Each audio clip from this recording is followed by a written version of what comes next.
We're back at the Anarchist book fair, and we're going to find out about another stall, and I believe these are the Catholic workers. Tell us about yourself. Well, my name is Scott Albrecht. I'm from Chicago originally. I'm former U.S. military and became a Christian in 1983. And of course, I was working for the state in the worst possible sense. I worked on F-111 fighter bombers. I was a marksman and had access to nuclear weapons, so at 3 various levels I was involved in death, really. But then I guess I was taught the doctrine of mutually assured destruction, MAD, that if we had enough nuclear weapons and the Russians had enough nuclear weapons, we'd never use them. Until I was taught the doctrine of love your enemies, which of course is a complete contradiction. It took me a while to start the actual work that we do now in the Catholic Worker. At the Catholic Worker farm, where I live. Can I just ask you, what is a Catholic worker? Where does it come from? What's its history, just briefly? Catholic Worker was started in the 1930s during the Depression. It's based on the works of mercy, which is to feed the hungry, clothe the naked, accommodate the homeless, the works of mercy. But also Dorothy Day, one of the founders, she was a communist. At one point, she was an anarchist. She believed in the anarchism of Kropotkin. And,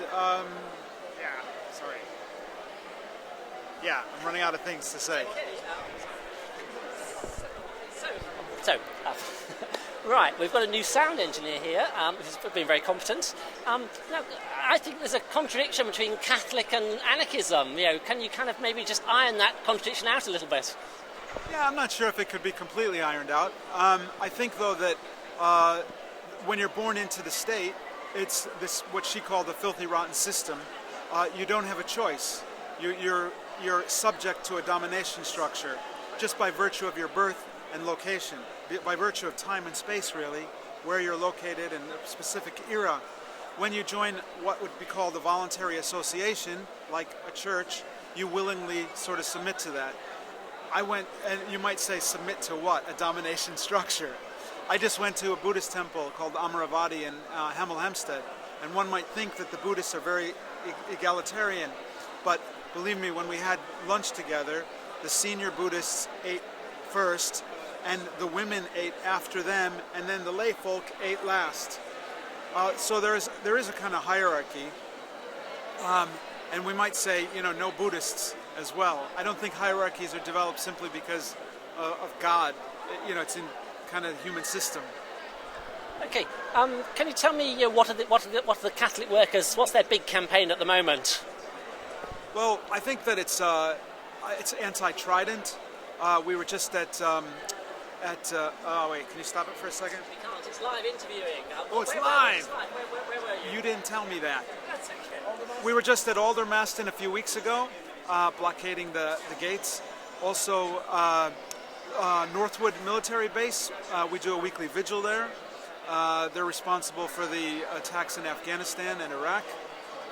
The drones, that's quite live. We also do what we call liturgical direct action, so we go to the Ministry of Defense on Ash Wednesday, and rather than just doing a self-discipline, we go to the MOD and we mark it with ashes. We dig graves at the Ministry of Defense. We go to the Desi Arms Fair, we pour red paint all over the entrance, all kinds of things. And we don't run away, we stay there with our work, and we're arrested and go to court and into jail if need be. Okay, sounds very honourable and very radical. I approve. I don't normally approve of Catholics, but that sounds good. Okay, where can people find out more? Do you have a website where people can contact you? Yeah. The website is www.thecatholicworkerfarm.org. Okay, check out these guys. They sound really interesting. Find out which stall we go to next on Vision on TV.